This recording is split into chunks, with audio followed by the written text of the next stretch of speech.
గండ్ల బనేష్ అన్నకి నమస్కారం. నమస్కారం అన్న. ఏంటి ఈ మధ్య దేశీయులందరికీ జీసీలు ఇప్పిస్తా అని తిరుగుతున్నారంటే ఏంటి మీ ధైర్యం? మీరు నన్ను చాలా తక్కువ అంచనా వేస్తున్నారన్న. ట్రంప్ని కలిసి 1 వీక్లో దేశీయులందరికీ జీసీలు ఇప్పియమంటారా? అది నా కెపాసిటీ, నా క్యాలిబర్ అది. అంత ఈజీనా? మరి మీకెందుకు జీసీ లేదు? నాకు జీసీ ఎందుకన్నా, నేను ఆల్రెడీ సిటిజన్ కదా. ఓ, మీరు యుఎస్ సిటిజనా? కాదు, ఇండియా. అయినా తల్లి లాంటి భారతదేశాన్ని నేను మోసం చేయనన్నా. పరాయ దేశం పౌరసత్వం పువ్వులో పెట్టించినా నాకు వద్దు. మరి ఎందుకని ఇండియా వదిలేసి అమెరికాలో ఉంటున్నారు? ఇప్పుడు ఊరు వదిలేసి హైదరాబాద్లో జాబ్ ఎందుకు చేస్తున్నావు అంటే అందులో అర్థం ఉందా అన్న? అట్లనే నేను బతుకుదెరు కోసం అమెరికాలో జాబ్ చేస్తున్నా. అది తప్ప అంటున్నా. అయ్యో, తప్పేమి లేదు. కానీ ఎందుకని అమెరికాలో ఇన్ని సిటీస్ ఉండగా మీరు డాలస్నే చూస్ చేసుకున్నారు? ఇక్కడ దమ్ బిర్యానీ బాగుంటుందంటే తిన్నీకి వచ్చిన, అది నచ్చి ఇక్కడనే ఉన్నా. ఏ అన్న, నేను రాకూడదా?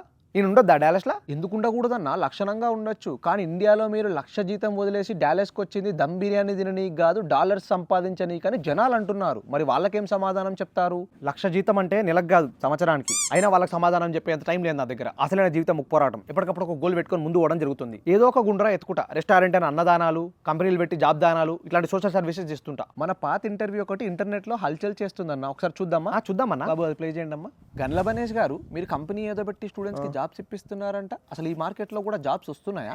ప్రతి స్టూడెంట్కి జాబ్ వస్తుంది. ఇందులో బల్ల గుద్ది చెప్తున్నా, మీరు డౌట్ పడకండి మీరు. ఓకే, అయితే ఒక 3 మంత్స్లో మళ్ళీ వస్తా. ఇప్పుడు చూద్దాం ఎంతమందికి ఇప్పిస్తాను. 3 మంత్స్ కాదన్నా, 1 మంత్లో రండి. ప్లేస్ చేయకపోతే చెప్తా నేను. వచ్చేటప్పుడు 7 o'clock బ్లేడ్ తీసుకొని రండి కావాలంటే. ఒక్కరిని ప్లేస్ చేయకపోయినా సరే మీ ముందే గొంతు కోసుకుంటా. ఇట్లా నేనే కోసుకుంటా, మళ్ళీ మీ మీద కేసు ఉండకూడదు. చూసారు కదా, సారీ అన్న, నా దగ్గర 7 o'clock బ్లేడ్ లేకుండే, కానీ షార్ప్ కత్తి ఉంది, తీసుకోండి. ఊకోండి అన్నా మీరు. మార్కెట్ బాగాలేకపోతే మనం ఏం చేస్తాం? ఏదో స్టూడెంట్స్కి ఎంకరేజ్మెంట్ కోసం 100 అంటాం అని అయితే ఏంది? అయినా అమెరికాలో లైఫే అన్ప్రెడిక్టబుల్. ఇక జాబ్ ఏముంది? అప్పుడు అంత గట్టిగా చెప్పారు కదా, మాట మీద నిలబడతారనుకున్నా నేను. అమెరికాకి మీరు బాగా అలవాటు పడ్డారు కాబట్టి, ఇండియా వెళ్ళి చాలా సంవత్సరాలు అయింది కాబట్టి మీకు ఇండియా అంటే ఇష్టం లేదా? ఊకో అన్నాను. ఊరికే ఉప్పర్ సోదివేతో పొద్దున్నే తీసుకొచ్చి. కాదన్నా, నాకు అమెరికా అంటే ఇష్టం ఉందని చెప్తే ఇండియా అంటే ఇష్టం లేనట్ట. అంటే ఒకటి ఇష్టం ఉంటే ఇంకోటి ఇష్టం ఉండకూడదా? అంటే మరి అదే కదా మరి ఫ్యాక్ట్, అందరు చెప్పేది. ఎవడన్నా చెప్పేది? నువ్వు అరిగిపోయిన గ్రామ్ ఫోన్ రికార్డ్ లెక్క అయినా నువ్వు అన్నా నాకు ఇండియా ఇష్టమా లేదా డిసైడ్ చేయడానికి. నేను జర్మనీ పోలే, కానీ నాకు జర్మనీ అంటే ఇష్టం. నేను మియా ఖలీఫా దగ్గరికి పోలే, నాకు మియా ఖలీఫా అంటేనే ఇష్టం. ఎవరి మియా ఖలీఫా? ఎవరు? మియా ఖలీఫా కాదు, బుర్జ్ ఖలీఫా అన్నా. అరే ఏందన్నా నువ్వు? నీ అమ్మ పాము కాటేస్తే చచ్చిపోతారు, నువ్వు నాకైతే నాశనం అయ్యేటట్టున్నా నేను. అయ్యో, కరెక్ట్గా తెలుసుకుందామన్నా, మిమ్మల్ని ఇరికియాలని కాదు. ఇంతకీ మీరు అమెరికాకి ఎలా వచ్చారన్నా? ఫ్లైట్లోనే. కుళ్ళిపోయిన జోకులు బాగానే వేస్తారు. నేను అడిగేది ఏ వీసా పైన అని. అదా, యుఎస్ వీసా. జోక్ చేసిన అన్న, F1 వీసా పైన మాస్టర్స్ చేయనీకి వచ్చిన అన్న. మీ మాస్టర్స్ డిగ్రీ ఎందులో అన్నా? ఏ స్ట్రీము, ఏ సబ్జెక్టు, ఇవన్నీ నేను చెప్పను సార్. మళ్ళీ మీరు స్పెషలైజేషన్ ఏంది, ఆ కోర్స్ చేసి ఈ జాబ్ ఎందుకు చేస్తున్నావు, sin θ బై cos θ ఎంత నా తీట తీరుస్తారు. అసలు ఆన్సర్ చేయడానికి ChatGPT కూడా లేదు. ఒకసారి మీ ChatGPT హిస్టరీ చూద్దామా అన్న?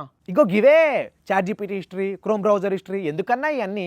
ఎప్పుడైనా ప్రేమలో పడడం లాంటివి జరిగిందా? చిచి, అవన్నీ టైం వేస్ట్ ఇవ్వరాలు సార్, మనకు సరిపోని ఇవ్వరాలు. మరి అదేంటి అందరు అమెరికాలో 2-3 మెయింటైన్ చేస్తున్నారని చెప్తున్నారు కన్ఫెషన్స్ పేజ్లో? ఎందుకు లేండి గురువు గారు అవన్నీ. ఇప్పుడు అంటే కన్ఫెషన్స్ పేజ్లో రాసే స్టోరీస్ అన్ని ఫేక్ అంటున్నారా? ఎందుకు సార్ అవన్నీ? అలా రాయడం నేరమా ఘోరమా? జనాలు ఆల్రెడీ అవన్నీ చదివి కొట్టుకుంటున్నారు గుండెల్ని. అంతేగాని అవి ఫేకా, కల్పితమా, నిజమా? ఏందన్నా నువ్వు నీ టైంపాస్ కోసం పొద్దున్నే నన్ను తగులుకున్నావు. అంటే అడుగుతున్నానన్నా, అదేం తప్పు కాదు కదా. మీరు చదవరా? మీరు ఫాలో అవ్వరా? సరే, అది పక్కన పెడితే మాస్టర్స్లో ఒక సీనియర్ వల్లనే మీరు చెడిపోయారని అంటున్నారు, అది నిజమేనా? ఏమనుకుంటున్నారు సార్? మా సీనియర్ అంటే ఆయన ఒక కారణ జన్ముడు. ఆయన నాకు జీవితాన్నే ప్రసాదించిన దేవుడు సార్. జాబ్ లేక మాస్టర్స్లో $1 మెక్డీ బర్గర్ తింటుంటే 7-11లో జాబ్ ఇప్పించి డాలస్లో దమ్ బిర్యానీ తినే రేంజ్కి తీసుకొచ్చిన మహానుభావుడు సార్ ఆయన. మా సీనియర్ అన్న అంటే ఒక వ్యసనం అంటే గుర్తొచ్చింది, మీకు గంజాయి అలవాటు చేసింది కూడా ఆ సీనియరే అంట కదా. ఆ టాపిక్ ఎత్తే నేను వెళ్ళిపోతా. ఉండండి అన్న, ఎక్కడికి వెళ్తారు? నేను వెళ్ళిపోతా. ఇంకా చాలా ఉన్నాయి ఇలాంటి క్వశ్చన్స్. మీరు బాగా తాగుతారని కూడా టాక్ ఉంది. మరి పొద్దున లేవంగానే ఒక 1 లీటర్ వాటర్ తాగుతా. నేను మాట్లాడేది మందు గురించి అన్నా. నేనా? ఊరుకోండి సార్ నాగరాజు గారు, మరి మీరు ఇన్ని సంవత్సరాలు ఇంట్లో తెలియకుండా మేనేజ్ చేస్తే మీరు వచ్చి నా బట్టలు ఇప్పుతారు. బట్టలంటే గుర్తొచ్చింది, మీది బట్టతల. ఫస్ట్ నీ మానసిక పరిస్థితి బాలే. జీసీ అంటావు, డాలస్ అంటావు, ఇండియా అంటావు, ఓపీటీ అంటావు, మంద్ అంటావు, లవ్ అంటావు, లౌడ్ అంటావు. ఒక క్లారిటీతో క్వశ్చన్స్ రాసుకొని రేపు మళ్ళరా. మీరు మాస్టర్స్లో బర్త్డే పార్టీ పేర్లతో చేసిన రచ్చ నుండి రీసెంట్గా బ్యాచిలర్ పార్టీలో చేసిన రాసలీల వరకు అన్ని నా దగ్గర వీడియో ప్రూఫ్స్ ఉన్నాయి. ఉంచుకోండి అన్న, నాకేమైనా భయమా? ఒకసారి చూద్దామంటారా? వద్దులేండి ప్లీజ్, ఐఎమ్ హంబుల్ రిక్వెస్ట్. ఒకసారి చూద్దాం. ఒకసారి వద్దు, అసలు నాకు పెళ్లి కూడా కాలేదు. మన తెలుగు స్టూడెంట్స్కి మీరేమైనా చెప్పాలనుకుంటున్నారా? అమెరికాలో అన్నింటికైనా పవర్ఫుల్ అయినది న్యాయ వ్యవస్థ, పోలీస్ వ్యవస్థ. వాళ్ళకి మనం ఎవడైనా సరే లొంగుండాలి. ఫస్ట్ మన యుఎస్ఏఎస్. ఆ యుఎస్ఏఎస్ తర్వాత అన్న ఇవే ఏం తప్పు మాట్లాడతాడా అని ముంగిలకి ఇట్లా కూర్చుంటావు ఇట్లా. నాకు తెలియదా అన్న యుఎస్ఏఎస్ అని. ఇప్పుడు అమెరికాకి రావాలనుకునే వాళ్ళకి మీరేం చెప్తారు? ఎవరైనా పోరాడాలి, కష్టపడాలి, పని చేయాలి. మీ టాలెంట్కి రెస్పెక్ట్ ఇస్తారు, మీ మంచితనానికి రెస్పెక్ట్ ఇస్తారు, మీరు మాట్లాడే తీరికి రెస్పెక్ట్ ఇస్తారు. నీ అహంభావం ఉంటే తొక్కి ఆరాధిస్తారు. అణిగి మనకి సాధించాలి. అంతేగాని కాళ్ళ మీద కాలేసుకొని వాడెంత వీడెంత అంటే కుదరదు. అంతే అన్న. థ్యాంక్ యూ అన్న, బ్రహ్మాండంగా ఇంటర్వ్యూ చేసావు. ఓకే అన్న, ఒకటే బట్ ఇంకొక క్వశ్చన్. ఇక ఏమొద్దన్నా? ఒక విషయం ఏ బా? final గా ఒకటే అమ్మా, question ఏందిది? ఒకటే question. ఏంది?